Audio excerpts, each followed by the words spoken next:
All right, boys, we're back for the Monday kick on. We've had a couple of weeks off. Aaron, Friendy, you came in a couple of weeks ago, right, with Braith? Yeah, mate. Yeah, it was good to get on here. That would have been a real exciting show sitting next to Braith. Much more scripted than this one, mate. NRL, bloody Braith, mate. So Monday kick on, basically we'll be talking about, just review, not doing the full review, but, some important sort of issues that happen around the game over the weekend. Monday kick-ons were always our favourite time of year, especially with a few teams that are now... Getting close, actually, for a few teams. Yeah. I think the Raiders have booked their flights, obviously. But, boys, check in. Friendy, how was your weekend, mate? Yeah, very quiet, mate. Obviously had the game on Friday, so... just went out to that and, pretty good win for the Chooks and, a bit of stuff. Thanks for rubbing that in, mate. Yeah. What about Sunday? You've been doing junior footy with Friendly Plumbing? We sponsor the whole junior league, so I wasn't out there on the weekend, but we do have the under-7s gala day this Sunday, so, Friendly Plumbing will be out there in full force and, just, trying to give back to the local communities and junior rugby league. Are you a fully qualified plumber, Freddie? No, I'm not, mate. No. Yes. My boys are, there's 65 years of experience in our company. And you're not got one of them. I'm not one of those. So you haven't got an hour. I'm looking at it as a consumer. Right. As how we're going out and how we're presenting ourselves to our clients. That's sort of my bit. And, awesome. And the boys are doing the plumbing thing. Everything's going well? Yeah, mate. Yeah, it's going good. So, yep. We've got a really good team, about 7 or 8 guys at the moment that it's probably the hardest thing as staff and getting guys that you can trust and build a company on. So it's funny that with just business in general, the different generations of trying to find reliable workers, like even in the cleaning industry when I was there, it was just always a lot of turnover. Yeah. Things are just different, right? Yeah, we've had a bit of that of recent times, but we're starting to get that core sort of team that we can, similar to footy, you build that core and then you drop guys in it, but you need the culture before you go and get the guys in. It's funny you say that. It's a great analogy, is that you got to have a good culture and you got to have good leadership, even in business, right? So, how do you build that culture at Friendly Plumbing? Any culture nights? Hey, Monday kick-ons, mate. It's much similar to a team. It's getting them together outside of work without encroaching on their private life. But getting them together, working as a team, doing things that you probably don't have to for the other bloke. But and then it's company, client, and plumber. You got to get them all right. Trying to get that mix of getting everyone happy is probably the biggest thing. I have to manage Braith and Reni a lot of the time. Yeah. That's a big culture part for us. Yeah. That's a stretch. Well, and that's the difference as well. Like all your stretch. Personality, you got so many different personalities. Not just Reni himself, but like Reni and Braith yourself. Yeah, mate. So if anyone's looking for a plumber, Friendly Plumbing, maybe we can put it in the link. And we'll put a link. We'll always have it up, YouTube. and Definitely. So if you clog your toilet, give our man Friendy a call. He's going to put the eel down there. Just quickly on that, as we know, we've been talking about the app for a while and we are getting close. One part of the app is we've got loyalty partners and Friendly Plumbing is going to be one of them. Awesome. So looking after our BTFU members. Yep. Yeah, we'll chuck some little deals up there whenever we can. So make sure that we're get looking Friendly after around everyone. to clean out your pipes.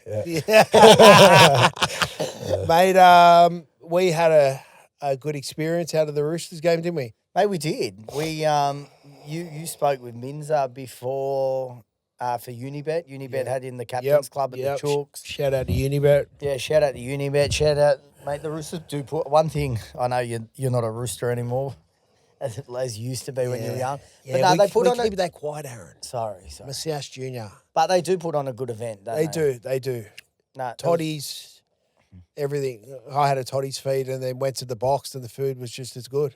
Yeah, actually the food in the box was real good. We're up there with Hublot and with our partners Hublot. That was good. Yeah, give them a good shout out, Seb. Seb put on a really good event. He's working close with the Chooks now, and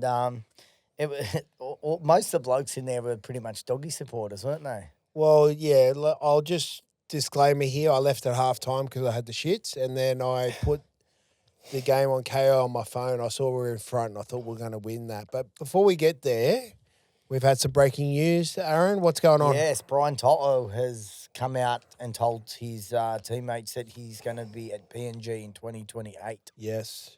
He's taking that tax-free $1. Yeah, it's a good signing. Yeah, great signing. You know, I think they're starting to pick some good guys up. But, yeah, they obviously, I think you spoke briefly before the show about getting some middles. Probably your back 3, back 5 are really important to get sets going, and then you need some big dudes on the back of that. So if you were building a team, is that what you do, Friendy? It's like you would build your back 5 before you get into your forwards? I'd build my spine. Feel your spine. But then... particularly the way we play at the Roosters, those back 5, and most teams have them now, you know, those big bodies that get the sets started, they're probably what get those quick play the balls, and then you get your middles on the back of that. And that's sort of where you're getting... So, they've got a few... so they've got, Brian Alec Johnson on one. You wouldn't exactly say he's a big... But, he'll finish off a try. Yeah. So Totter's going to be a good one. Totter will be another forward. You got Jerome... Braith hasn't disclosed anything yet. Will Munster go there? Who knows? Just quickly on that, do you see Munster and Jerome playing well together? It'll be style-wise? Both running halves. It'll work. It'll work for sure. I think if you had long enough, you can get it to work. I think New South Wales proved that in the last game with 2 halves. Yeah, if you get I think if you get it right, it can this work. Is more the 258s. I tell you what, this November 1, they need to cash in it on this. Like, you know how the Americans do, like, the draft? Yeah. Like, the amount of players coming off contract, like Penrith is probably 10 or 12, Rabbitohs. Imagine televising that. Where you're going, like, massive people are bidding kind of thing. I reckon Volandis will bring something in like that one day. That makes good television. It makes good viewing. It's huge. But the problem is that everything leaks, right? You know? So kind of takes the journos out. Well, it's kind of like... journos already have too much of an opinion as it is. Well, brace the journo now. He's not a footy player. It's kind of like... what is it? With... I've just lost my train of thought then. What, but the NFL? NFL, information leaks too early. So if you could keep everything in-house and really not say much, it'd be great TV. Yeah. Great TV with, so many players coming off contract. Wasn't doing like a contract, just doing a day where you announce them all. Yeah, so like, I'll just say PNG or do you think that you'll actually have a bidding war or something like that. Or actually get to a draft system. It's like an auction. Yeah. It'd be, speaking of that, viewing. I went to an auction on. I got auctioned off at the Inala inaugural Inala charity event. You got auctioned off. Can we? For what? Is this a night with Ren? Yeah. Well, it was a very rugby union crowd, but a lot of corporates. A lot of lawyers you know about, and myself. I think actually a couple. The big 3 here. It was a great event, and I was really nervous. I wasn't sure how much I'd get auctioned off for, and I went for $5,000. That's not bad. You get a $5,000 experience with Reni Matua and Jason Clark. What does $5,000 get with Ren these days? Maybe sit at home and get Uber Eats and Netflix and chill. Or something like that. And watch a big Samoan fall asleep on the couch at half time. Just staring at the back of my eyelids. Let's just quickly stick with Penrith. What did you think of the game? You know, Warriors, they just tore through them in the first half. They absolutely got blown off the park. They did, didn't they? And I know they did fight back for a little bit, and it got a little bit hairy, and they had that disallowed try because they got right back in the game. But for 80 to 75% of the game, they were just playing off their own line. They were. It's a tough trip. Like always is going to New Zealand, then doing it on Indigenous round. I think how good was the haka before? Yeah, you know that whole spectacle prior to the game is that's another big kick for a team, particularly New Zealand, which is full of Indigenous and that cultural background player. So, you're You're right, mate. Sorry, mate. Turn that off. It's Monday Silent. kickoff. Yeah. Our batteries are usually dead. No phones on, Flight Larry. mode. Flight mode's on. No one tell their missus where we are. Turn your phone off. But yeah, like it, and I think that showed in the way that they started. They come out and sort of they really they shocked Penrith a bit. Yeah. Because one thing in the past we've always known about the Warriors is that they haven't really had that resilience. I've been struggling to say that word lately in defence. Yep. Yeah. They're really turning up for each other. Like they're just obviously coming from a Penrith system. And then you sprinkle on in the talent that they have in their attack, and you just like they are a complete team. I had question marks over their centres, and then Leka Halasima Yeah. just absolutely tore them apart. Yeah. Like he Yeah. freaked that kid. Yeah, attacking wise, I think they've got it all there. Yeah. I think back end of the year, defence is probably what all teams are trying to get right. Yeah, yeah. and Metcalf, like Yeah. I was just about to say that. Like, I think if you think at the start, the thing where they've, like, it's been so good with them having depth is everyone thought Metcalf was going to be the player at the start of the year. yeah, And then obviously not. And then after the ACL, he gets his chance to be back and really think- showed himself.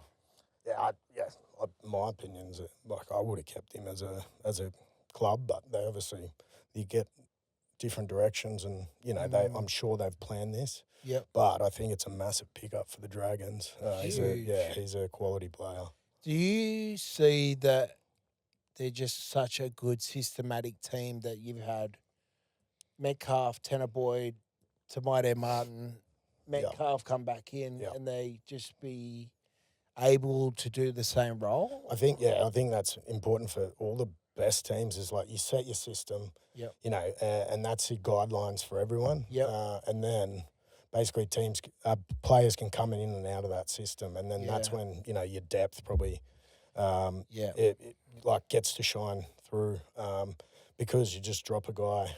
It's sort of next man up mentality. It's just a conveyor belt like a Penrith, right? Yeah, Just exactly. Get the Exactly job that. done. And But if you can't get that initial system and boys buying into it, then it becomes a bit becomes difficult. a problem. If you try and bring in a half, for example, that tries to do their own thing, Yep. can just throw off the whole. Yeah, and then ego game comes into plan. it as well. Do you want to go and play within the system, or you want to go and try and show your wares? Yeah. And Metcalf could have done that. He could have gone, well, I'm back. I need to go and do something outside of it Yep. to prove myself. But I think he just slotted in, did his role, and then you saw 100%. the results on the back of it. So, and not only was it a great win, it's very important. It was an important win for them to finish in the top two. Yep. And they're on their way there. So imagine playing the Warriors in a home semi. Then you Yeah. play another home semi if they win, and then they come to Sydney. Yep. And I'd say there's more Kiwis here in Australia than there is over there. You know what I mean? So they'd pack out, unless the Pope takes the stadium away from us and we have to go to Brisbane. Well, they've got another home game this week in Brisbane, don't they? Suncorp. Yeah. Hey, just with Yoey's injury, where do you see Penrith right now? Oh, mate, I think similar to what we were just saying with the system, like, obviously a big loss. He does so much for that team.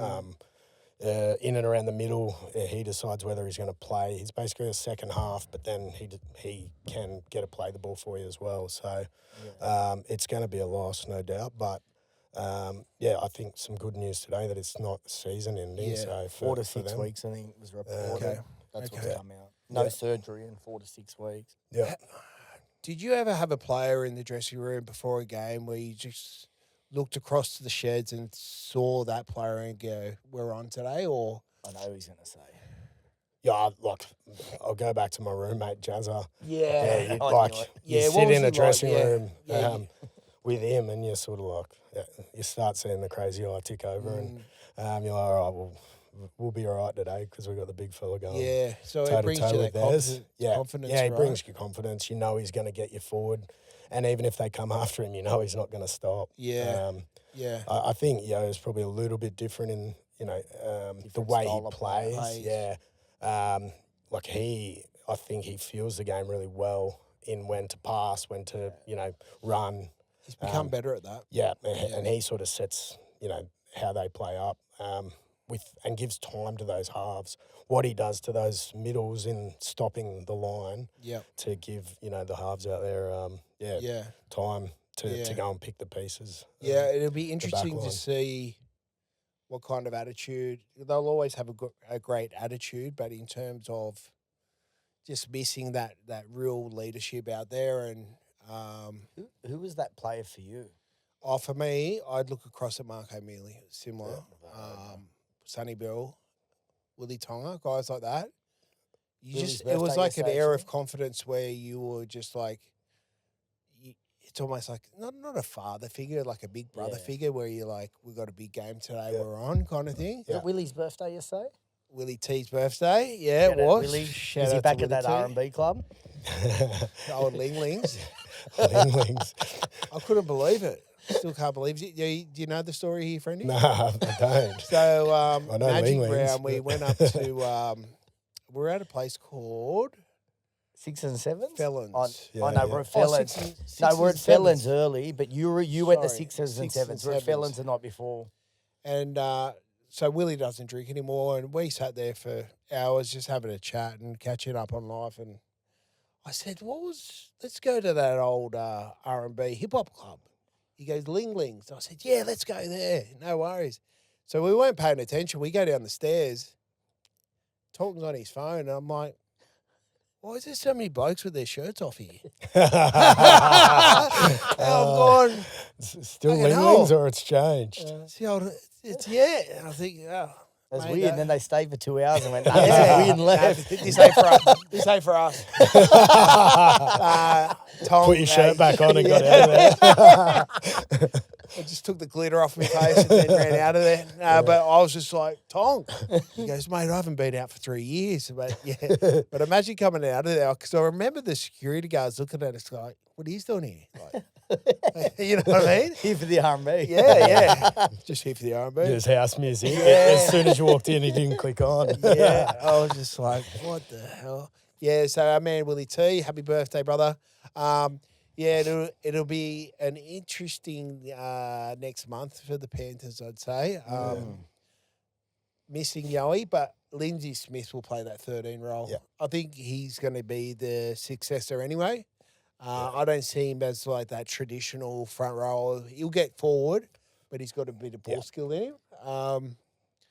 So, look, going over there, playing Warriors, it was kind of a 50-50 game. I don't think too many people gave the Warriors a chance. I thought the way that Penrith beat Canberra the week before, that they were just going to go over there and, put a number on them. So, Well, I suppose it's one of the things that, like, recently is that teams are doing that one week and then, not backing it up the week after. Well, there is a bit of inconsistency or, some upsets here and there every week. so out of the top four, you'd say the Warriors were the best of the top four, right? Yeah, I think so with the on the weekend. Yeah. Definitely. Definitely. Yeah. Like even with the Roosters getting the win. So look, we'll dive into that game a little bit more. We'll get more information about Yowie on Wednesday with Braith and just where we see them. But Warriors, great win. I really stamped their authority on this competition. Yep. I think they showed that they are a real threat. You could say a team's a threat, but you look at them now and the way they play, the deception out of 9, Fisher Harris, just everything they're doing at the right time of the year. They had a slight dip. Yeah. Who'd they get beat by a couple of weeks ago? They beat the Titans, but they got beat the week before. Beat them with the Wars. The Dogs. Dogs beat them. Yeah, the Dogs beat them. That's right. How doggies, Jesus. One thing I want to bring up the Unibet market. Panthers are at the $3.25. This is the biggest price I think they've been just about all year. $3.25. They're at the $3.25. Chooks are in the $4. This is the shortest the Chooks have been for a while now. Obviously, that's surprising. So I think Yo being injured has definitely affected the market. Yep. Obviously a big loss. Yep. New Zealand's also firmed in the 650. Yep. That's where the majority of your market movers come from. But it's pretty good betting each Always. Well, it's really. funny. Well, I was Yeah. talking. It's 2 weeks ago before we flogged the Cowboys. I was talking to our men. We. See how he says we? Well, I'm We. thinking Roosters. We. People. Roosters. Yeah, I know, but it's not we. It's they. No, no. You had nothing to do with it, Aaron. Just happy to be there. If you ask him after the game, it was basically him. We call him the vodka cockwatcher. soda in his hand and all that cheering got us home. Yeah. Tequila soda, thanks. Sorry, mate. No, but I just think you looked at it. I think they were about $7 before that game. I was talking to Paul Henry. We were just like, seem real good value now that firm right up. Yeah. But let's get into the Chooks game now. Of course you want to get to the Chooks game. Oh, mate. mate, you left at half time. Yeah, I'll give my reasons why I left at halftime. I thought this was a really good opportunity to just flex your muscles a little bit more in your defence. And I think it was maybe the first or second set. Sam Walker stood in a tackle. Yeah. And I thought, if I'm that back row, I am coming flying in and I'm taking his ribs out. And I just saw a little bit of a defensive, not deficiency. I just thought, it's not enough aggression for me. Well, you got to take every chance you get at a half, particularly. Yeah, that could change Sammy's whole game. Exactly. Yeah. Yeah. And the way you start is a big indication of usually Both how you're teams gonna didn't go. start well though. No, it was a bit of it was clunky, I think, the game Yep. in itself. And I think, as a Chooks, my thing's probably just when you come out of that second half with all momentum against you and a scoreboard, the ability to turn that around, I think, is probably the best thing that came out of that game for the Chooks. For the Chooks. Yeah. Obviously losing the momentum is something, but, the hardest thing, it's easy to lose momentum. It's hard to flip it and get it back. Yeah, so. What was the feeling? Were you listening to Rob after the game? What was Yeah. the feeling after the game? Yeah, I think, what do we have? 4 first play errors, 4 or 5. 4 of those were the scrums, and then the Ramsey knock on. And you take them away, it could be a completely different game. So, whilst it was clunky, there's so much good in it. Particularly that back end. Just winning ugly games is so important at this time of year. I'm just looking through the stats now. And I don't think they won much on the stats, to be honest. It's Like fairly even, possessions but the even, Dogs, yeah. if you look at the stats, Kick defusals was a big one. Yeah, just the last plays for this time of year throughout the comp. Kick defusals or the ability to kick to a weapon and score tries on last plays is just a big part of the game now. And I think teams that get that right in their D are going to go a long way in the comp. I'll just quickly finish on the Dogs before we get into the Roosters. Obviously coming back was great. Game management seems to be a problem still. 18-6 up, 10, 12 minutes to go against the Roosters. I know momentum is a big thing and you can score tries quite quickly, but that game was there for the taking. Yep. So game management was poor towards the end. What about this moment? Yeah. The kick between the 3 of them. What the fuck? Who's fullback? What's your name? What's your name? we're teammates. That's disappointing. So just to quickly sum up the Dogs, a bit more aggression I would have been happy with. Obviously the errors, and they should have iced that game. Now, they make things a little bit harder for themselves now to stay in that 8. You got the Rabbitohs who nearly blew it as well. Manly have kind of fallen off a cliff. Then you got the Cowboys that have come back in. Cowboys are just outside the 8 or they're in the 8? No. Cowboys are in the 8. So Dogs are dropped so they're out. 2 points in. Okay. So Dogs are dropped out. And then you've got Souths and Cowboys both on 28 points. Yep, okay. They've probably got to win every game now, don't they? Who, the Doggies? Dogs? Yeah. Close to. Or depending Close on to. where you... Mate, they can probably drop one. It's but then you're relying on It's still other depending people's- on what Cowboys and Souths do. But, Cowboys are favourite this week. Well, South have got Penrith. When? Not that. Yeah. this week. No, Roosters at Penrith. No, Roosters, yeah. South. No, Roosters. I'll tell you who South. Oh, Roosters got Penrith. South play the Dogs this week. So they got the Dogs. I think they've got Penrith in there somewhere, and they've got the Roosters the last round. So they've got a tough run home. Yeah. Hearing reports that Latrell might be back. Our man over here gave us some little bit of inside knowledge. He was trying. I'm not sure if it's... No, I'm starting to hear that he could be back. Oh, you're starting to hear he could be back now? He I'll could try be and back. find out. Yeah, look, I want to get into the Roosters. They won 5 in a row, quite ugly. Not ugly, but they get the job done. To win a comp, you can't be perfect every week. My criticism of the Roosters has always been their completion rate, discipline. They went back to their old. They had that big win against the Cowboys, then kind of fell into that trap again last week against the Dogs. Yeah. I think the errors were the main thing this weekend. Yeah. So where do you see the Roosters? Where do they need to improve other than completion rates to get this job done this year? Mate, to be honest, I think they're ticking along nicely. Yeah. I don't think you need to solve every problem right now. And everyone looks for, the how they're going to win it. It's just like, we'll just keep ticking off wins, keep doing this little bit right, that little bit right. You're not going to get it perfect all the time, and you don't really want it perfect yet. You want to get it all the little bits, feel it, get it going in the games, and whether it's for the whole game or patches, and just slowly build that, that formula to finals where, you get your D, you get your last plays, your attacks humming, all that sort of stuff, and your completion rate and possession is 50 or above, like for possession, and then probably 80 for completion.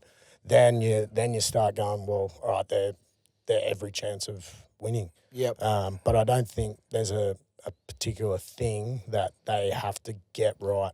I think everything's there. Yep. It's about building it now. Keeping it consistent. Keeping it as consistent as they can. Yep. And then, you're gonna have guys that'll jump out of the box as well with a team like that. So many, guys that can score from anywhere and change games. So as long as the team as such is, driving the right standards and that system that we were speaking about earlier, I think there's everything there to go ahead and do what they need to do. Because you've got the obvious players. Like I'll talk about Victor Radz has just been – he's gone to another level again. He's found his old form kind of thing. Yeah, he's like if you're talking about Yo, he's very much the same for the Chooks. Yeah. All that middle play comes off him. Yep. He stops those middles and then gives time for the halves to go and pick apart the edge. You've got his D work is I'm gonna touch on two players in a second, but then you've got Teddy, who you could say is just hasn't skipped a beat. It's almost like he's 21 again, and he's really just causing chaos through that middle and didn't even play. Yeah, and that was a risk, obviously. That was people were talking about Teddy, can they win without him? And I think Cody's been really good when he's come in for us. He does a great job. I don't think you can't play him on the wing because he's just too light. Nah, and his speed around the ruck, but his speed around the ruck is incredible. So, and his hands in for fullback are beautiful. He's got such nice hands, and the way he's got. You know how Lockyer used to move around the field like that? It's that really it's a swerve. It's not. He does have a step, but it's a swerve and doesn't lose speed doing it. It's like the way he glides around the field. Yeah, be nice to have speed. He's good. What kind of speed are you talking about? I want to go to the next one because Celesi. No, I don't want to go there yet. Oh, not yet. Not yet. I'm excited. So, Toya, what a talent he is. Yeah. Oh yeah. Billy Smith. Given the unfortunate injuries he's had, talent, and the ability to be injured but come back in and play really well every time. Yeah, that shows sort of his mindset as well. It's guys can kick stones and I'm injured again. But he just he turns up whenever he's in the team. He does a good job. Yeah. does a job and some. So What about Savala? yeah, mate, great. Like I think, yeah, just one of those guys that he's a footy player, Yeah. and that's you've seen him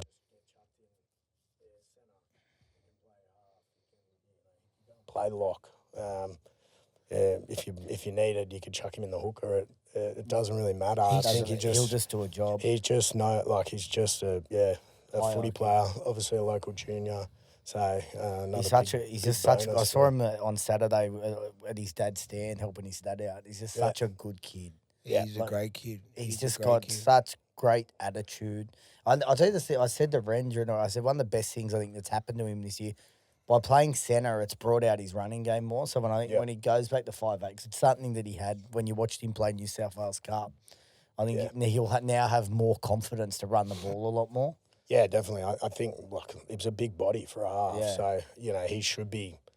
That should be part of his game because he can bust open a tackle quite easy. But if he's got good options around him, then then there's going to be even more opportunity for him to pick apart like that dummy and go. Yeah. He's been a big part of that depth at the Roosters, and he's slogged it out. He was in that era where that COVID era where they didn't play much footy. Yep. Yeah. He probably would have got an opportunity earlier if that wasn't the case. But he's done his thing and he's reaping the rewards now.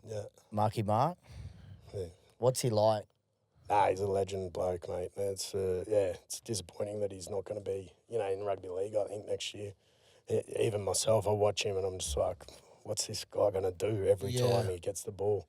Yeah, it's an exciting player, and a legend guy. So. Just a Really good ripper guy. bloke. Yeah, So he's got a lot more diamonds in his games than Rocks now. It's fair to say that there was a good chance he was going to make 2 or 3 errors per game. Yeah. I think he made a couple on the weekend, but in terms of the athlete, the size of him, that try he scored the week before where he carried 5 guys over, he's a like absolute some of the athlete. highlights this year with the some of the kicks and just how he gets a ball, even back in field to a guy that's just the tricks that he's got, but then learning the craft of his position as wing and NRL rugby league. I think every game he plays is getting better and better. So there's a shame that he's going to get to a point. Uncle Nick will get him back surely. Yeah, hopefully, mate. Hey, I think he's the sort of player, when they say what it means to be a Rooster, off the field. I remember even seeing, I bumped into him somewhere. I was at an event or something, and he was there. It's in the preseason, and I seen him. I was like, "Is this part of your preseason?" He goes, "No, I'm not on the drink. I'm not on the drink." And he wasn't. You seem to follow a lot of Roosters players around, Aaron. Yeah, mate, I you're bump at a into lot of pubs. I bump into plays in all places. Yeah. Seem to see the dogs out from of training to. You got trackers on Do these you know guys? where they know their addresses as well? Yeah, for sure. I only They'd be hang out out the with front. I only hang out with the old Roosters these days. Yeah. Boys need to shut the their knocks. curtains. Yeah, the old Roosters, even the chairmans and stuff. So before we get on to Feketi, DCE, how have you seen him around the sheds and his aura or his IQ? Do you find he's been really... Because everyone questioned his signing because of Savala. Yep. Do you hold Savala back another year? Now, I see the silver lining, the old word silver lining, in that we get judged on 80 minutes of performance every week. Yeah. No one sees what goes on behind the scenes with the injury, et cetera, et cetera. What's DCE like around the sheds? Or what's his value to all these... What? I thought I was taking the piss. Um, Yeah, you're saying what culture does he bring to the club? Well, not so. Roosters don't need culture. Robbo drives. I think Robbo, and there's enough leaders within that team. Yep. But it's the small nuances of having conversations. Yeah, the incidental combos that he'd have with a Sam Walker, a Okay. Hugo, there you go. anyone, even his back rowers, Yep. in the videos, anything like that. And then even, him speaking to coaches and relaying that back to the team. Because sometimes you'll have a video session and some boys might be confused as what has been spoken about. But he can dumb it down and go, look, I need this from you this week. And I think that's what he brings outside of the 80 minutes. And he's a professional. Like, he's second equal second most games now, and there's a reason for that. He looks after himself off the field.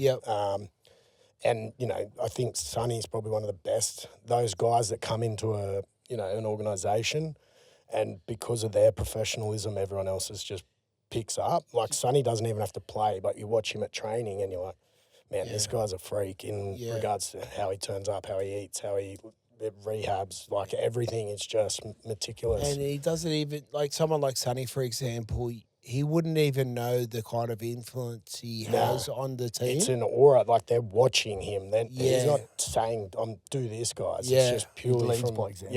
Blokes watching him going, I'm not doing that. I should do more. Like, Because a lot of the kids in the team, because the Roosters squad, a lot of the forwards are quite young, so they grew up watching DCE.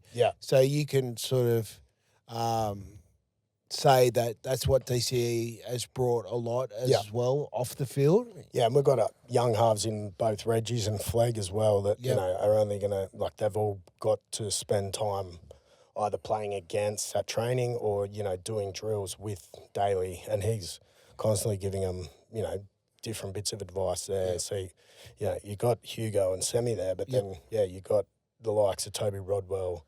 Yeah. Who else we got there? There's another kid. I got the biggest know Blake Aaron? now. No. Oh, man. Yeah, I heard there's Rodwell. There's another kid coming through. So Sammy Large is younger, but then he got the Player of the Year this year. Don't worry, Friendy. He played in the middle, mate. mate. The concussions kicking in, mate. Or Mad Monday. Mad Monday head knocks. Monday kick on head knocks. Those young guys, the club will be in a better position for having Daly there, just for what he's done.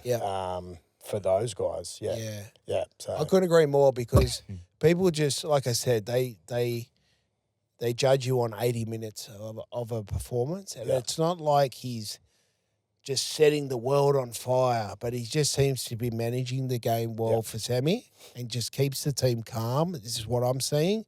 His kicking game, he ices the big moments with a field goal. So that's where I see the value in DCE. And then on field, like, you see the momentum, being able to flip momentum and come back and win. Like, that doesn't happen unless you've got a guy giving real good direction behind the try line. If you're going 10-0 to whatever it was, and then you're 16-10 or whatever it is down, like, you can just watch guys drop heads and let a game run away. But it takes a guy like that, a leader, to be able to go, all right, we need to do this for the next, 2, 3, 4, 5 sets. Just nail this, and then we'll go and get the game in the back end. And only the best leaders can sort of do that. So glad you brought up that point, because they're the little things that the average sort of fan won't understand, is that the way you can deliver a message to your players. I never ever saw Cameron Smith get angry in the in-goal area after a try. It's just deliver. This is our expectation. This is what we're going to get to. And that's where I feel like DCE has just brought so much value to the club. You can't, there's no reason to hold it. You can, and that's the best players.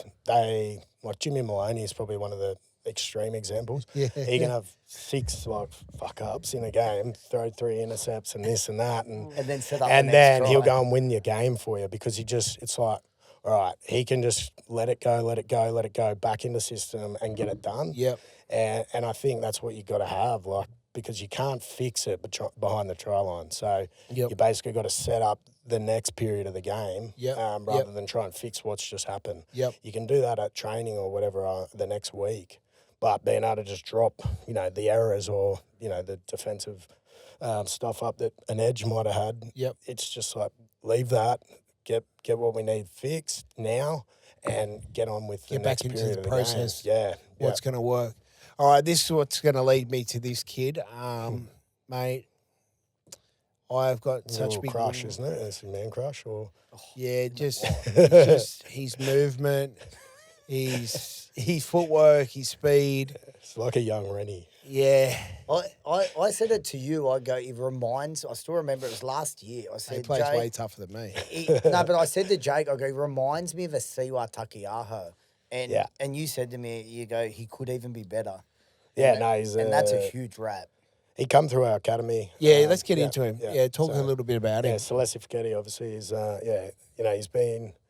he's been probably in the system 3 or 4 years. Yeah. I actually watched him play at Bondi United. So he come over and he wasn't getting a game and he was playing Bondi United under 19s. Right. Played SG ball and then, didn't get any flag or anything that year.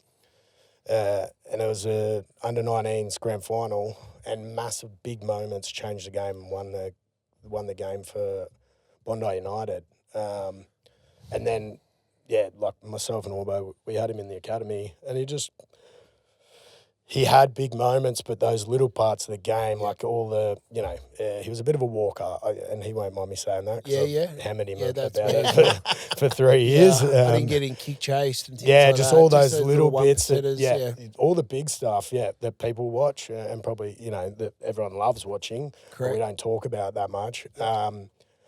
Like all the little things we don't talk about that much, he probably didn't have in his game, whether he hadn't been taught or he just didn't value them, don't know. But he's picked all of that up, obviously being in the system. And, I think the last 2 weeks, shows sort of what he can be as a player. Yeah. First 2 80-minute performances on an edge. Yeah, that's unreal.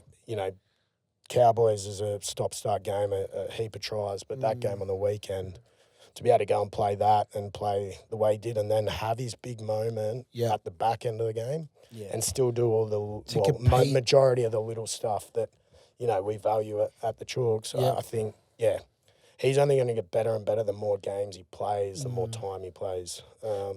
Yeah, it's funny because as a young player, you can kind of sort of try and sit back and wait for your leaders, or do I inject myself in here? It's more of a respect thing. Like, I want to have a carry here, but do I let JWH or someone a little bit older take that carry? And for him to go after that ball and score that try just shows that not only is he a talent, but he's He's got it. Like he competes. Compete. Like he doesn't want to lose. Like, and he's like, it's that. The word that you would know. I'm not going to say it on, but he's got that in him. He's got a bit of that in him. Yeah. And that's the only word when I say it on here. Yeah. But he always has had it. Like he when he tackles, he wants to whack the bloke. He wants to hurt him. And I saw that. And then when he ran the ball, he wanted to beat the bloke tackling him.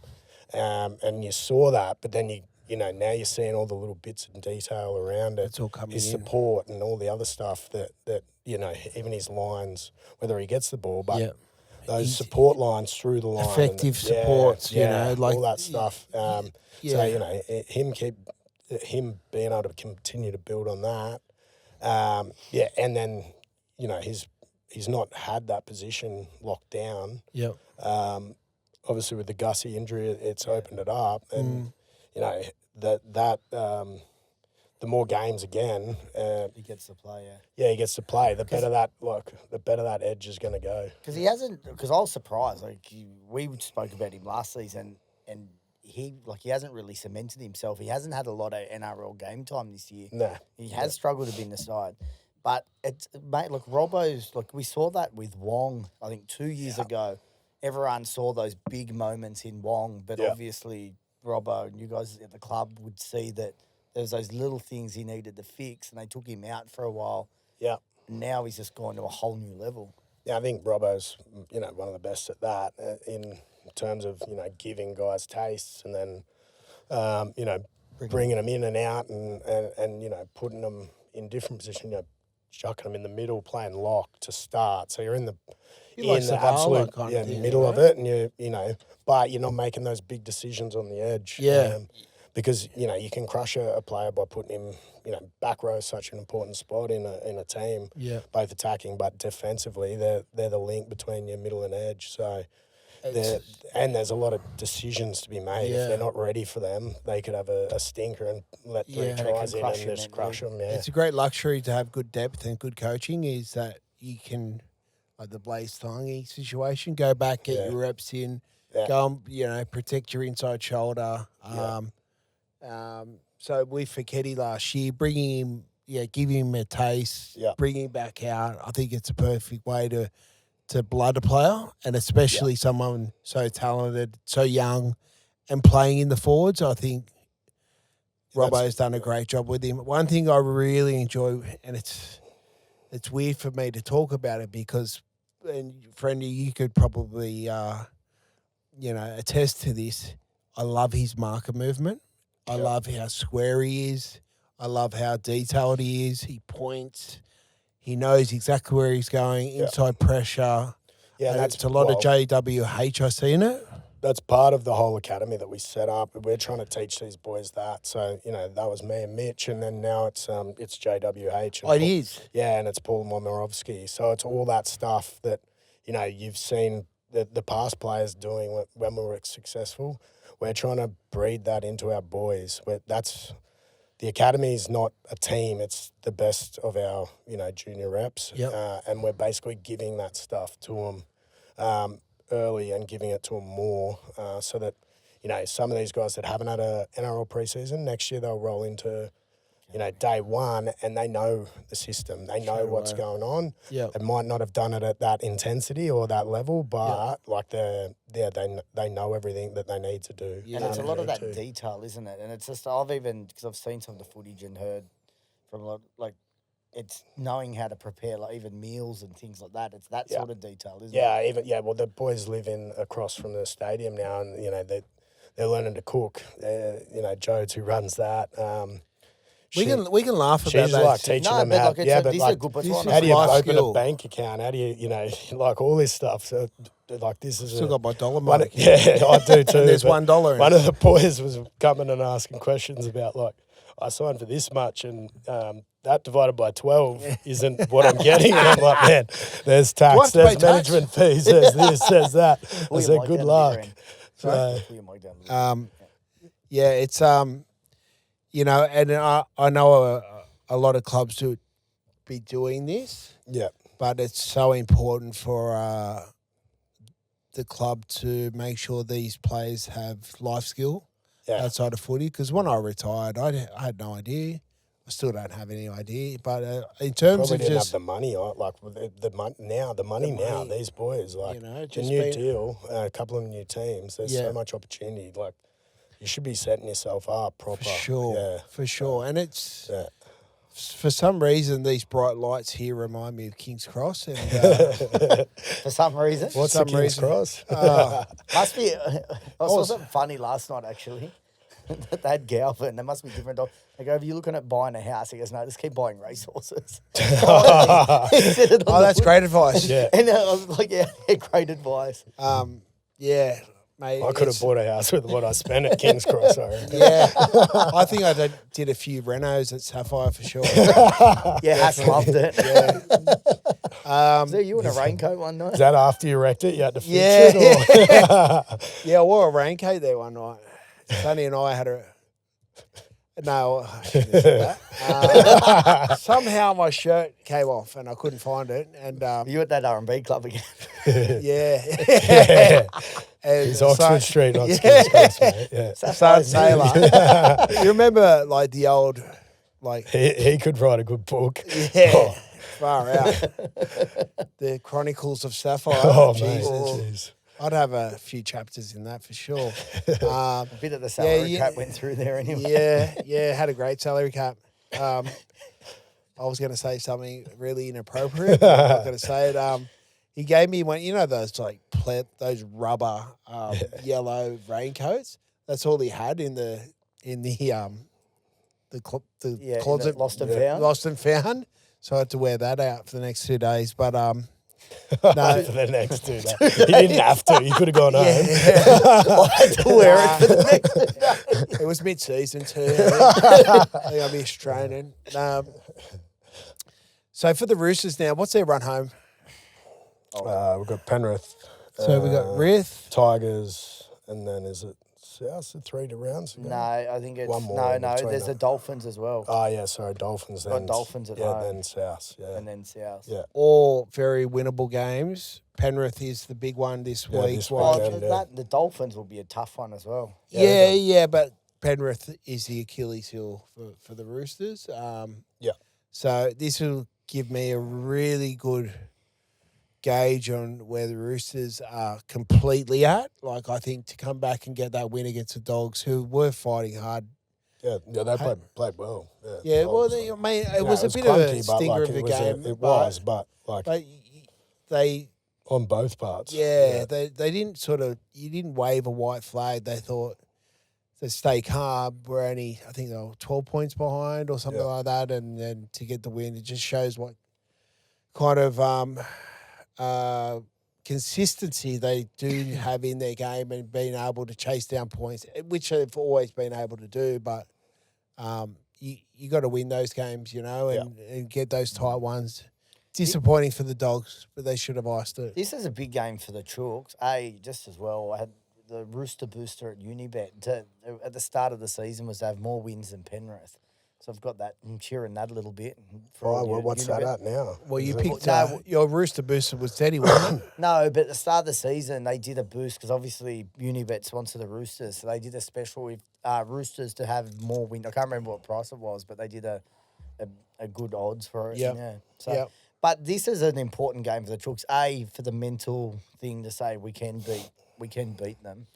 But also, if you go then 2 points clear, you're a chance of finishing on top. I think you'd much rather play Sharks at home than you would the Wars.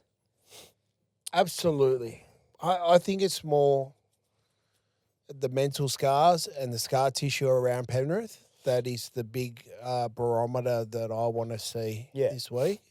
You got Yowie out, I get that, but there just seems to be something against Penrith. Yeah, it's interesting. Like the psychology of that stuff, it plays a part because I remember, I can't remember the years, but we would go to Shark Park and we just you get demons about a place. So it is a thing, right? Yeah, it is a thing. And that's up to coaches and leaders of clubs to sort of be able to wipe that, but.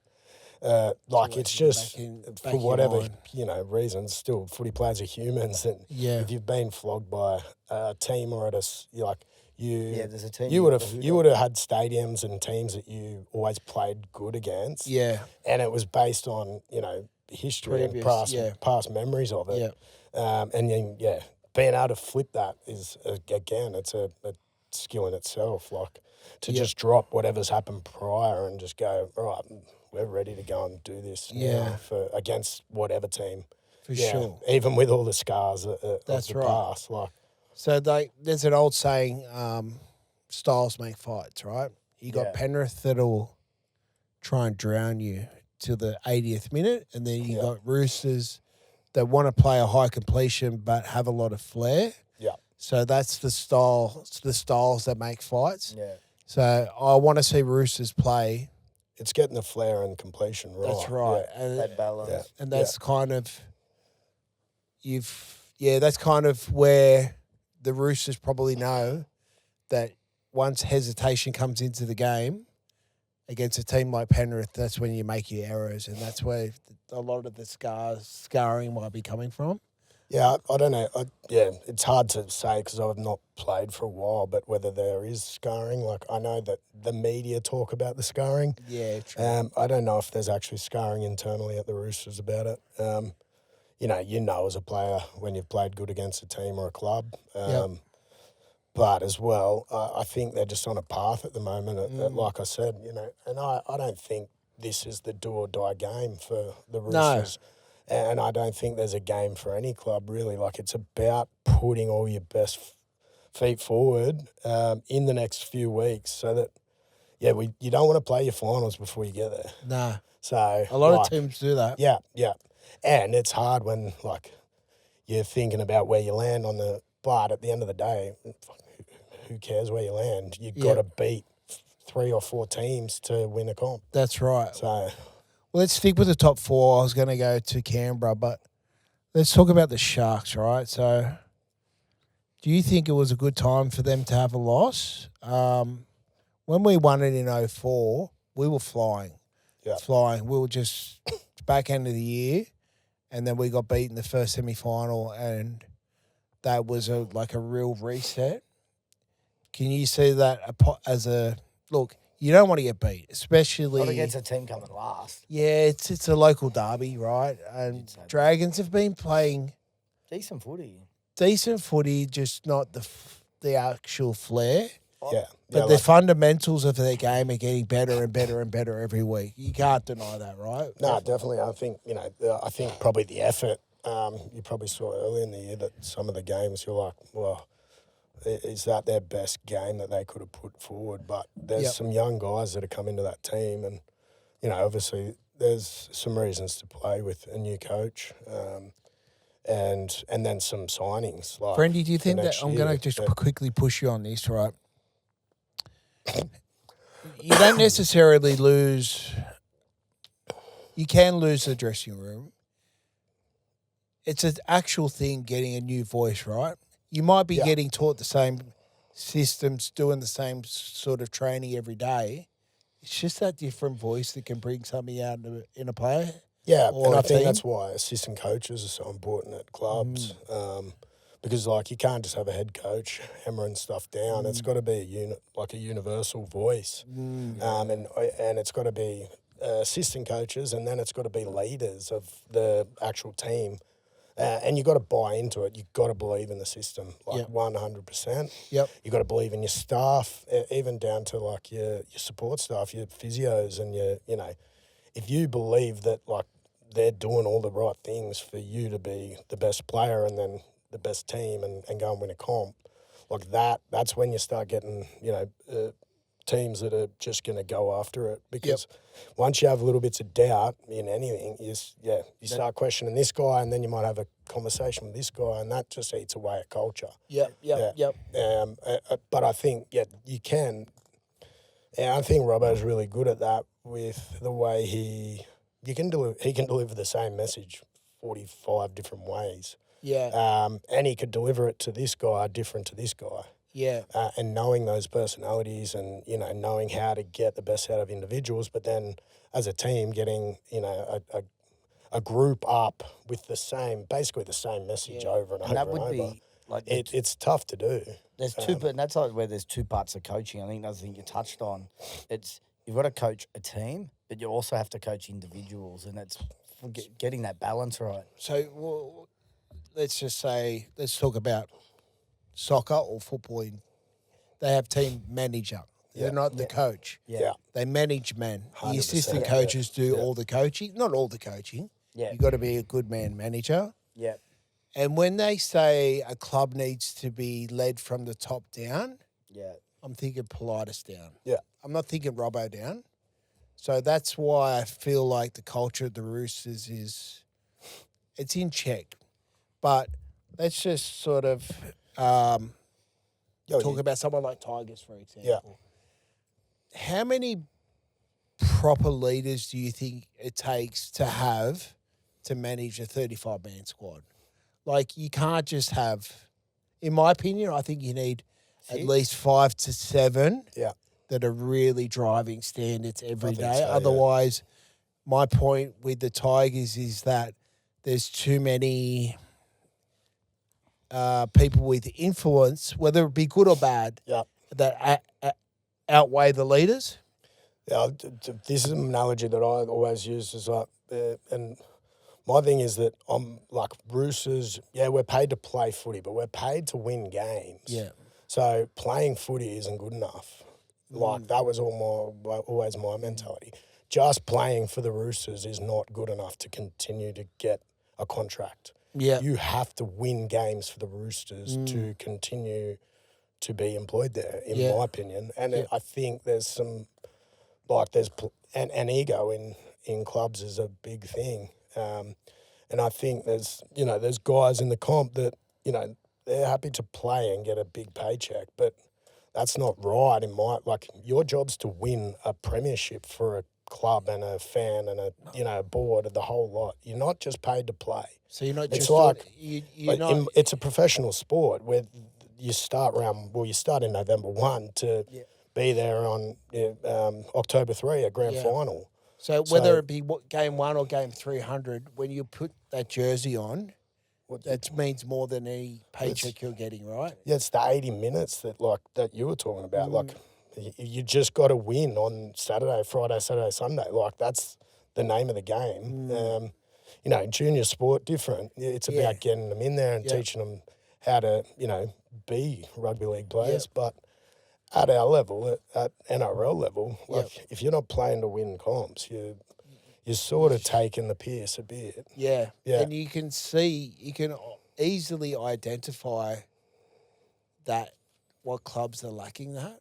And not to throw clubs under the bus or anything, but there are clubs you can see that there are probably more players there for a paycheck than I want to die for the jersey, and I know how you played. Yeah. Like, I don't know who you supported growing up, Friendy. Broncos, but I know you would have died for a Roosters jersey, right? Because that's my job, right? I've bought into the culture. There's great leaders around me. We've got great leaders at the top and our board members. Yeah. All right, I'm a Rooster now. I'm going to die for this jersey. I'm a South Junior. When I went to the Dogs, I quickly bought into the culture and what it meant to the area, what it meant to... Basically, we were just caretakers of the jersey. Yeah. So I had to respect what come before me that I would have died for the jersey. Yeah, it's a bigger picture. If you're playing for you only, it's going to be hard because sometimes you don't feel like doing it as well. Yeah, exactly. Do you know what I mean? Like, you would have had games where you're just like, I turned up once a month. I don't want to put my socks on today. That was only because I didn't have a drink. I'll ask you a quick question here. Where would you rather be at the moment? Would you rather be at the Dragons or at the Tigers? Dragons. It's quite obvious. Like, I don't want to go down the Tigers path too much, but it's that's a good my point. I feel like there's a lot of things. I'll get your opinion as well, Friendy, but he's got a big task at hand, Benji, in terms of getting... I saw, when I said the silver lining with the Dewey situation, I just think it put everyone back in check. It was a massive reset for the club. It doesn't mean they're going to get wins, but it's like, all right, we've identified this got too loose. Yeah. The CEO, he's gone, I'm going to step in a bit more. Benji, you don't have full autonomy now. It might be in your contract, but there was the silver lining is it's a huge reset. Yeah. It's where they go from now. It doesn't mean they're going to win any games this year, but it's just going to, all right, these are the standards. People will start making other players accountable at training. You've got to make hard decisions then too when you do that. And you've got to go, this is the way we're going. You're on the bus or get off it. Get off it. Yeah, and you're going to have to probably, put a bloke to market that maybe you shouldn't, but for culture you should. Yeah, and that, as a player, they're a gun player, but for culture reasons, somehow you got to flip the culture, and maybe you can do it with the guys you got. Yeah, it's just about that tough conversation of this is what we're doing, or we're not doing it. Exactly. Or you're not doing it. Well, bringing in someone like Brayley, they've signed. Yeah, I think getting a little bit older now, but I think he's the type of character without knowing him they will make people accountable. Yeah. I think they went on a false sense of reality of where they were at a club when they went 5-2. Yeah. They had a lot of the media get behind them. Yeah. The Tigers are going to make the semi-finals. And that's the difference between good leadership where you go, hey, we're nowhere near where we need to be. Things get loose around the club and then, things fall off. And now they've gone to shit. So... and it was good to watch when they did that, because it's two old clubs that have come together. It's a massive fan base in rugby league. Yep. And you're like, oh, look, they're getting their shit together. As a club, how good, because you want the comp to be as competitive as it can be. That's, as a footy fan, you're watching it going yeah, like hopefully every club can get their act together, and you go and have bell ringers every weekend. Yep. 6 of them every weekend, and that's what you want as a footy fan. For sure. And that game last week It's easy against to say, Parramatta but- was probably the worst game. It was like a car crash that you just couldn't not watch. It was like, there's a stop sign there. Yeah. You're going a bit too fast. Let's see what happens. Like, I could foot down. yeah. Keep going. Oh, yep. Chicken. Yeah, there's a crash. There we go. How good. So, I mean, where I'm leading to with this, obviously it was a lower scoreline because no one could catch a cold. How have you found the 6 agains, and how do you coach the pathways around 6 agains, especially with it being between the 20? I heard a statistic that remember when we played, it'd be like one set. Yeah. One on set? your goal line, like, yeah. Yeah, so how are you coaching these young players that you could potentially not get the ball for 5 sets? Or like, is it a hard way to deliver to these players, or what are you trying to give them confidence to try and get that momentum back? Like, what are you delivering? Yeah, like it can be flipped with 3 6 agains, because like doing 18 tackles in a row is tiring. So there's a fitness level.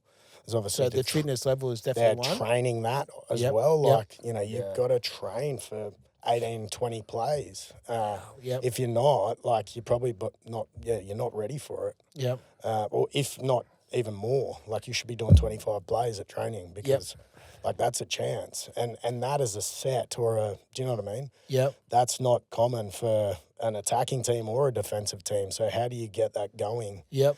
You got to do it at training. Training it, and then What's the mental side of it? and then it's just like you just keep moving. Like you get the ball back, and you go and get the ball down the other end, or you have to just weather it. Yeah. And then even if it ends up with a try, it's like, all right, well, now we got our breast. Yeah. Now how are we going to go and get this next little period of the game back in our favour? Yeah, because like Because it's completely changed the game. I can attest to you, Friendy. Like, you're one of the toughest players to ever play the game. Very fit. You could weather the storm, but you know that you've played with players that can't weather those kind of storms. So Yeah, and I even watch it now, and I'm like, could I do that many? Like, yeah, you got 20 plays on your goal line, and Yeah. to turn a team, like we used to say, one set, turn them One away. set, yeah, turn them Yeah, away. you might get a penalty and a kick a goal, sweet, happy days. But it's like, get your breather. Get your breather. Now it's like, no, there's none of that. It's just like, just keep going. And so like, I do sit there when I'm reviewing that, and I'm like hammering blokes. Yeah. I'm like, I couldn't even do this. Chuck a few, Throwing stones, throwing stones. I'm like, but I find it funny. I shouldn't, because I watch a lot of what's going on off the ball, and I know when someone's ass is hanging out. oh yeah. Like, get him off now. yeah. He's gone. It's not going to be that play, but you're like, if they go there in 2 or 3 plays, we're done. Yeah, But you just if you know the individual, Friendy, and you've seen him come through the pathways, would it be hard for you to say he's actually tired, or is he taking a soft option? Well, it's. No, I'm not saying Nah, like you don't have yeah. to talk about your players in particular. I think you can tell. You can tell. Yeah. And I think there's basic movements, and like there's just tying and all that, and as well, like just like back to my point before, it's just like you got to do it. Like that's gotta what do you're it. paid to play. Yeah. And that should be your teammates. Like Yep. my biggest thing was, if I was looking at the ground, I knew I was just like, I was in my own head with whoever was in there. Yeah. But if I Whoever was in there. Who's in here? Get out of my a couple head. of personalities is running around in there. And I'm like, get out of there, mate. He's still got a footy game Gemini? to go. By any chance? Nah, Aquarius. He's a bigger. Yeah. I'm But yeah, you're a just seven like, personality. my biggest thing is like, connecting. Like you got to get each other through that. Ooh, spitting everywhere. Yeah, you got to get each other through that, like, because it's hard. Like, it's, So you got to just, I just get wanna up, touch keep a little bit moving. more on And, this part of it.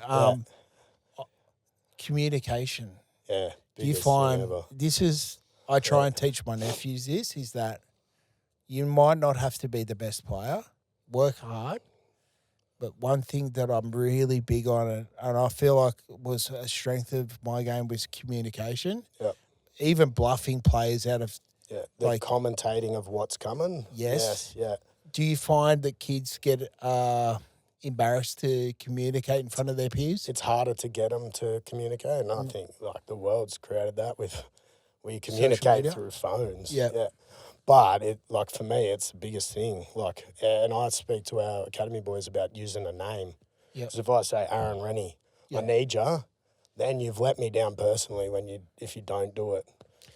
So I encourage them to use names. I encourage them to commentate what's coming. And if you stuff it up, it's even better because if I stuff up what I'm looking at and telling you, at least you can correct me. But if I'm not saying anything, and I'm actually looking at something that's wrong and not saying it, then I can't be corrected. So, connection and communication for every team is so important. Yeah. Do you, in selecting a team, if a player is really talented but isn't a good communicator, would that make it harder for you to make a decision to put them in the side? Yeah, it's a tough one. Let's say, I think it's circumstantial of what you got around them. Yeah.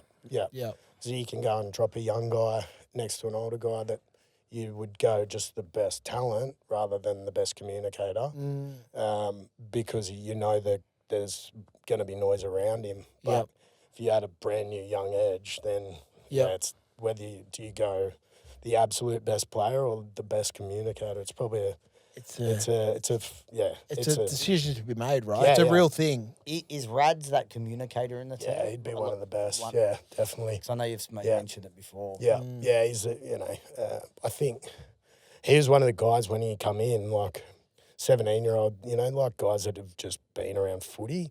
You would he just walked in and it's like Sammy Walker had it as well, obviously from being around in there. His dad and uncles in sheds, they just come in and they're just footy heads and they talk like footy players and they got the respect level or everything is there.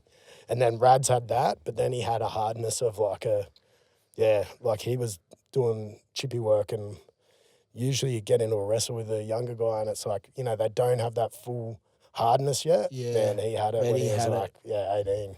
Yeah. So that's interesting because I just think it's not slept on, but kids these days, and like I said, when I speak to my nephew, is that communication is could be a difference between getting selected and not. Yeah. You could have a kid that's just slightly more talented, but if you can communicate, because sometimes I could hear him on the sideline. Yeah. I said, that could get you over the line as well. Don't be shy to make your teammates accountable. Yeah. Don't make it noise. Make sure it's constructive communication as well. Yeah. So if you go to a schoolboy carnival, if you got a kid out there barking orders, straight away, I'm watching that going, oh, this kid's he's a leader. I love this. Yeah, and so... And then if he goes and does a couple of good things on the back of that, he's sticking out. As well, you got a system, but then what's your superpower? Or what you got to go do something different because there's 1,000 kids that are trying to play footy, and players as well. You got 30 in every squad. What are you doing different every day at training to say pick me? Yeah. I love that. I don't think it's spoken about enough. And the perfect example is Ciro's spoken a lot about it, the Dogs. Yeah. And for me, as first graders, I'm thinking communication, it's a non-negotiable. Yeah, 100%. How do you how do you not communicate in first grade? But then I look at the left edge for Penrith and there's no communication.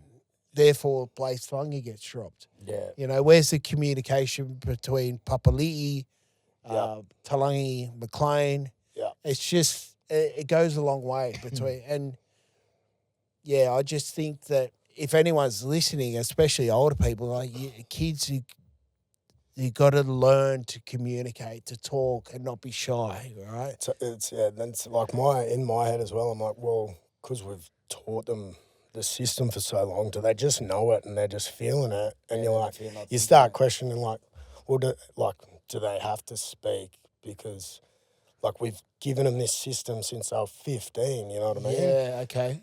Are they just feeling it? Yeah. But like, still, I'm like, No, I think like communication is key. It doesn't matter if you're playing footy or a job or a club. Like you need, and when you are, like I remember when I was coaching the kids last year, I used to just like continuously make them yell. So when they do get older, it's a habit. Everything's about forming those habits. Yeah. And such a good point that you brought up about communication, because I think it's so noticeable, and you can see where it works and where it doesn't work. I was so under fatigue in games, but I could always hear Willie Tonga. I could always hear Braith. I could always hear Daniel Holdsworth. And it was always like that little bit of encouragement. Ren, I need you to move. Yeah, that's my part about names. It's like when you hear that, you know, I can't let these boys down. They've asked me to do something personally. It's not. Yeah. And the way you speak is like communicate's important. Just yelling and ranting, but. Yeah, I used to do the same. I'd stand behind the back row, make this tackle, because I don't want it. Yours. Jackie, not mine. I think it's a great point, Freddie, and I'd love to hear you break that down, because I wouldn't have to necessarily acknowledge my teammate, but I could hear him at all times. Let's just touch back on the Sharks. I want to mention, and I give him heaps of flack in Nicko Hynes and just under pressure. He was going for, and it's not a big lay in the boot, but I want to get your opinion on it. He was going for the 33rd goal kick, missed that. Obviously, there was talk about it all week. So that was something that would have sat in his head, but them losing a game like that they shouldn't lose. This is the thing with Nicko, right? And I find respectfully that he's trying to fabricate someone who is this really confident, take the game by the scruff of the neck, loves pressure. And then he shanks that first kick, and all week he was talking about, the whole commentary around Matty Johns was, you know, he's really taking on this challenge of trying to get this record. And I thought, is he really? Is he really? Is he trying to fabricate like this self-belief and this confidence? And I love him to do that. And then when he shanked the first kick, he did, you know, set up the try. Misses that goal. It would have been in his head. I think it honestly would have been. Does he really care about a goal like record? I think he does. I think he would have. Yeah, okay. Yeah, no. Because you know, what do you? Because that's such an was individual. spoken about all week. I know that, yeah, but it's such an individual goal. But it was an accumulation of pressure of the last 3 years. Yeah. All right, he's got a little accolade that he can get right now. Let's see how he handles his pressure. Yeah. How's he going to handle the pressure in the big games, in the prelims, right? Yeah. And I think that played on his mind a little bit. Don't take anything away from the Dragons. I'm not taking it. No, what I'm saying is that they're building. That was even my question with them and the Tigers before. It wasn't a kick at the didn't Tigers. Even answer that, did we? No, but it wasn't the kick. It wasn't the kick at the Tigers. It was more so what Dean Young's done with this team, and they are building something. Yeah. And I think they're getting a good roster. But on the just on the Sharks, I've always had a huge question mark around Nicko under pressure, and then with September, and it was just a little. I'd say Trindle as well. Yeah, and True, maybe a little bit. I think, if anything, he's been more solid than Nicko. And I think they're both super talented. Like, there's not a question mark on talent. Yeah. It's whether he can deliver in the big moments. It's just, and you probably, the track record hasn't said yes, but that's every next game is the ability to change that. Yeah, so, and Fitzy's probably one of the best in that space, I think, with getting guys to be able to just go and do what their job is and not worry about any of the noise. So I think, whilst it was a disappointing loss for them on the weekend, again, is it one of those ones where it's the best case best time for a loss for a Cronulla. Now they get going into the finals. I don't know, but it's yeah. But it just Plenty of people have questioned it, I suppose, and asked that question. Well, they've answered the question again now. People are going to, like, you watch all the talk back this week now. Yeah. The Sharks going to just get to a prelim? Are they just a gatekeeper you're going to get through? They can't handle the big moments.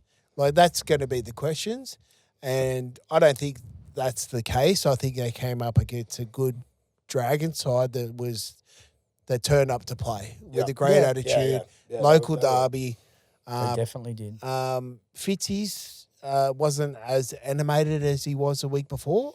I saw when he was against South, hugging the players, hitting the glass, and I don't know what drove that, but then you could see a far more reserved. It was almost like Fitzy was like, what team's turning up today? Yeah. You know what I mean? I think we're back to communication. It's like, if there's noise around something, what's the easiest way to knock it on the head? Yeah. It's discuss it as a group. Yeah, correct. Like, openly, whether it's about a player or it's about the whole team. Like, if you've got something going on, like, and if you think that it's external and it's causing ripples internally, like, just talk about it. Talk about it. Like, is this Dress what we it. want to be known as, or are we? What are we known as, or What are we what are we known as? going to go after, Yeah. or how are we going to prove like all these people wrong? Yeah. I think this is and what are the actions then that we can go and do, like to Yep. get it going? Yep. Because like talking as well is one thing. Yeah. Yeah. It's like Willie Mason. You Just talk. Just talk. the good, all right, good He's segue good at in this week. They've got Canberra. They've got Canberra at home. Sticky, Corey Horsburgh. Look, he's getting moved on anyway, and that probably, respectfully, was the reason why he is.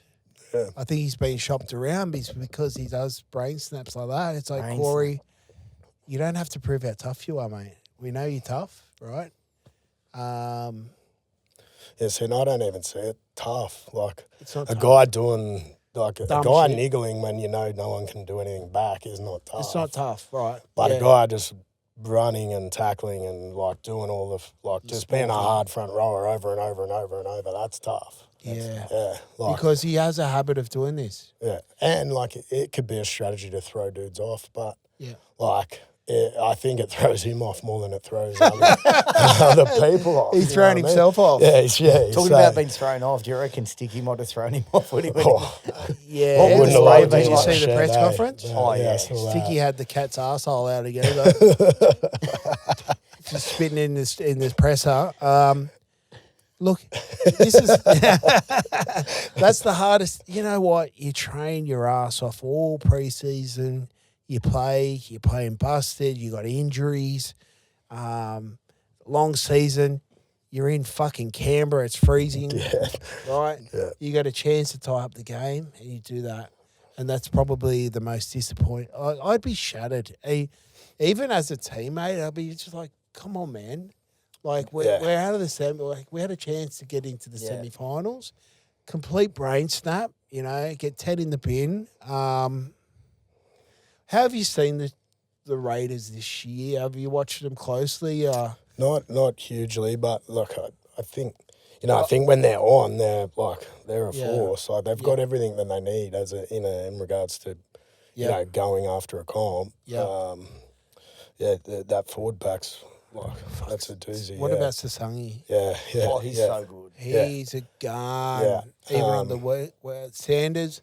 Look, Sanders, young half. I think this is going to be a great learning experience for him. Yep. He's got the reps in now. He understands the flow of a game, management. He's only going to get better for it. And that's why I really feel like Canberra are going to have a big year next year. Yep. You look at, KO Weeks. When he first came into first grade, I thought, this kid's just another rocks or diamonds. I don't know where I'm going to get, what you're going to get from him. I think he's more diamonds now. Savage is sort of on the brink of hey, you can win us a game, but you can lose us a game as well. Yeah. these weeks are so important for the teams that are out as well, because you do that thing in the back of your head. Like, you can come into a preseason going, we went shit for the last 6 weeks. You're questioning, or you can go and have a crack at the back end, Dragons. If they go and win a couple more, those kids are going on a break, and then they're coming back buzzing. Yeah, and then you're getting some new signings in. Yeah, that can kickstart your whole next year for sure. So, whilst you might not be in the finals, there's still plenty to play for in regards to, how you finish and then how you're going to roll in next year for a pre-season. I wasn't going to go there, but how have you seen the Broncos this year? Yeah, it's been disappointing, obviously. Yeah, particularly with the, very similar, team. Their squad's not, it's a good roster. You went back-to-back, didn't you? Yeah, and it's hard to do. It's hard to do. There's expectation every week. And I think, again, it's back to that noise.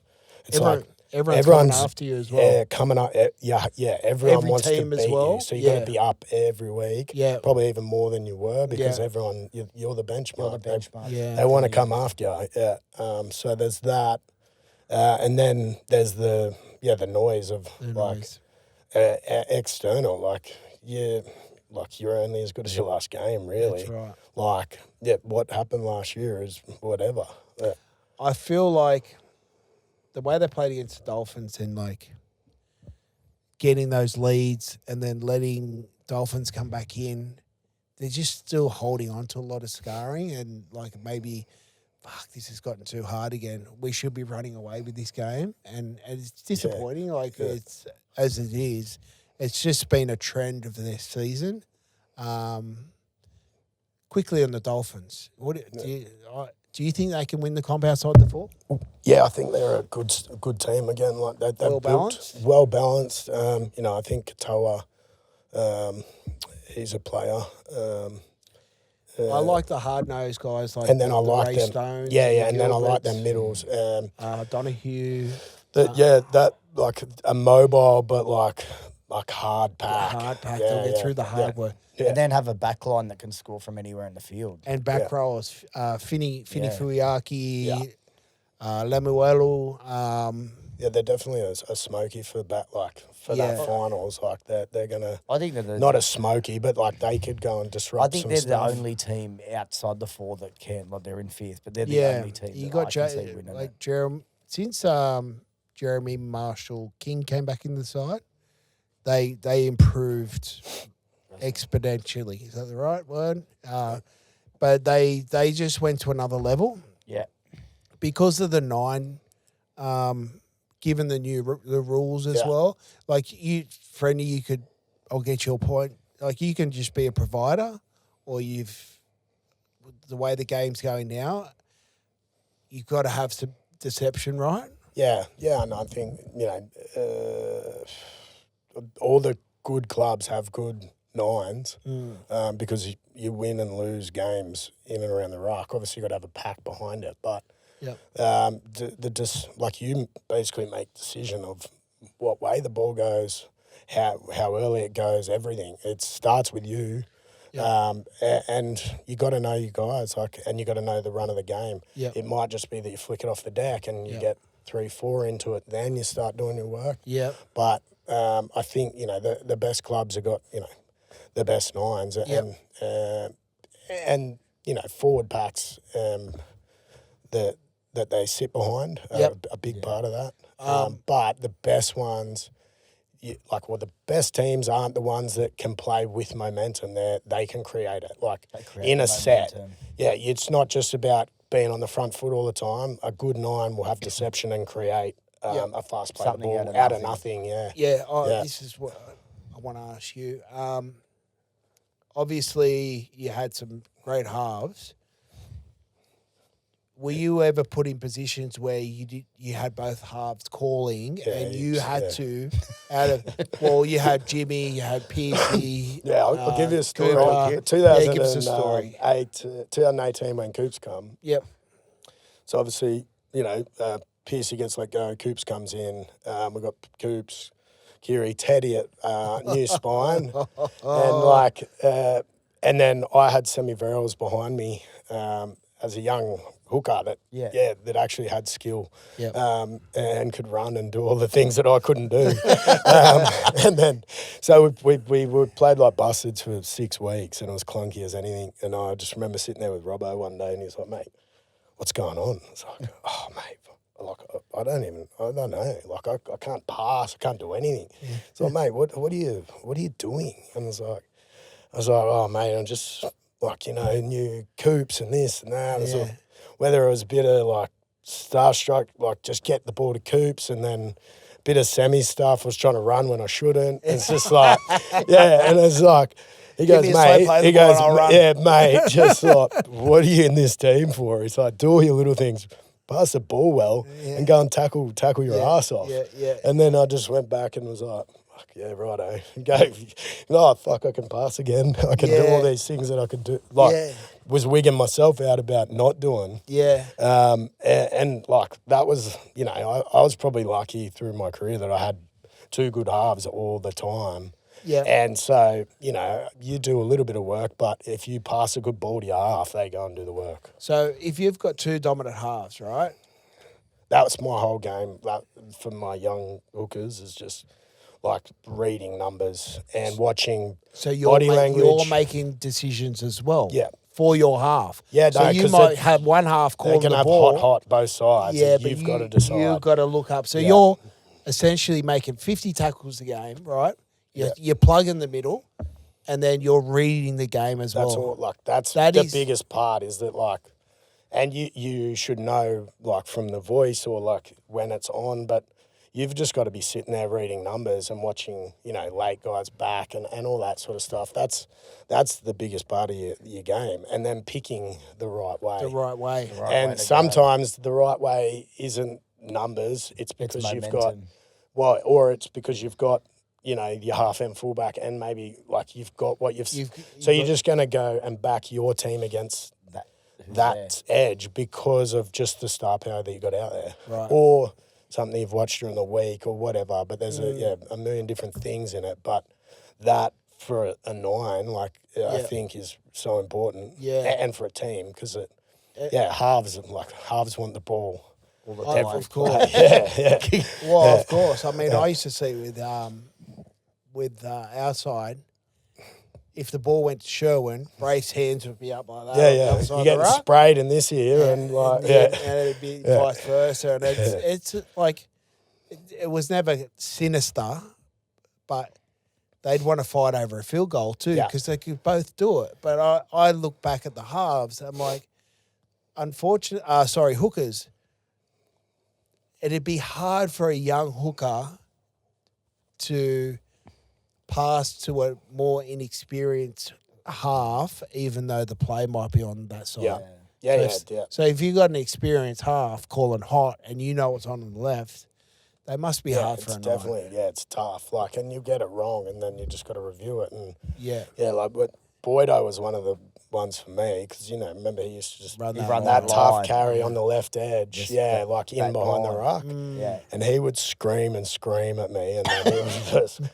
They abused me when I didn't give it to him because he just, he just wants to work. He's an alpha. He wants to get through work. Yeah. And you wouldn't go to him. You're like, hey, you spray. I'm like, mate, I'm coming back to your next one. Just just wait, chill the fight, mate. Just take your ticket, right? It's like you're at the barbershop. I'll tell you one thing people don't realise.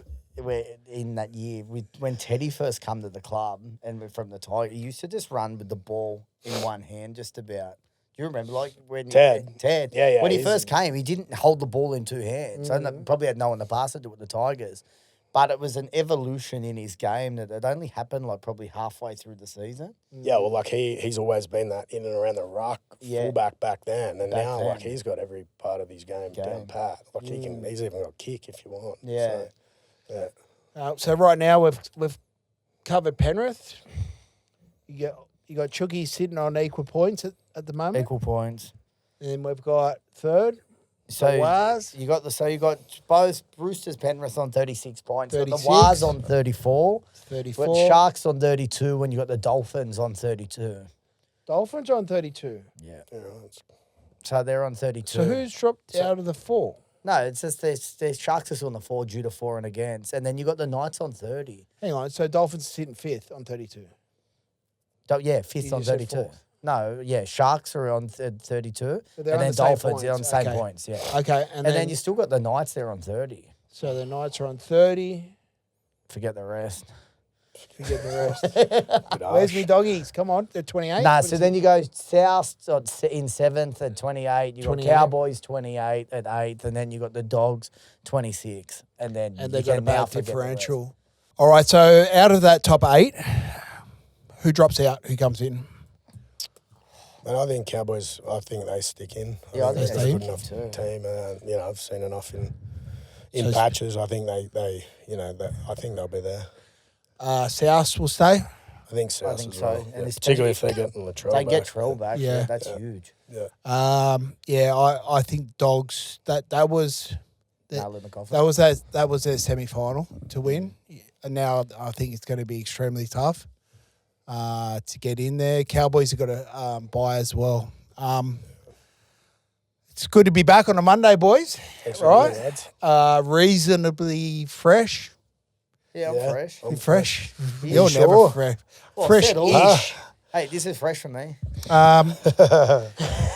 Look, I have to get permission off my family to tell Danny Diary stories because some of them are a little bit Should we do- unhinged. So I'm going to just tell a quick one, just a little one. So Dad never drank in his life. If you're not aware, I've told that a few times, but he worked in a bottle shop for about 30 years, 25 years. People used to come in and try and get advice around what kind of wine to drink. And he'd bluff his way. Oh, this one goes great with a steak. This one. Try this red wine. It's very good. Very good. Anyway, so he was at the 5 Dock Hotel, and he used to at the bottle shops out the back, and a guy comes out blind drunk, kicks his sign, sends it flying. Dad's going, hey! Shh. If you hear part of the Samoan language, if you hear or shh, you're in trouble, right? So Dad's given the big shh, come here. Made the guy pick the sign up. He goes, and the guy went to walk away. He goes, no, I apologise to the sign. He Not to him. He goes, no. Say sorry to the sign. He made this guy apologise to a sign about 3 times. So that's a quick Danny Diary story. I'm going to tell more. I have to get permission off Mum for some of them. But that's a wrap, lads. We're Nick, and we've also got the Mad Monday Chronicles. We've got Sammy Yes. Friendy's beautiful outfits. I've had a couple of good ones. It was one of my favourite. It was my favourite day of the year. Until I've had kids, obviously. Yeah, now most Christmas and their birthdays. No, I And I've agree. retired. So, I but used yeah. to be so You still excited. get around Mad Mondays? No more, Yeah. mate. Yeah. But we'll keep that going. And obviously, we did 2 shows. We had a couple of weeks off. We're back now every We're week. back every Monday, but we'll bring a little bit more structure into it. I want to get into Friendy's footy brain a lot more. And Danny's Diaries will be coming to you live, not live, but every week. So that's it, boys. And I'm Thanks, going boys. to, now that as soon as you boys go, if you want to stick around just for a quick review, I'm going to, as we get into the carnival now, I'm going to just do a little review of the main races each Saturday and some horses to follow. Awesome. See you next week, boys. See you, boys. Let's Thanks. go.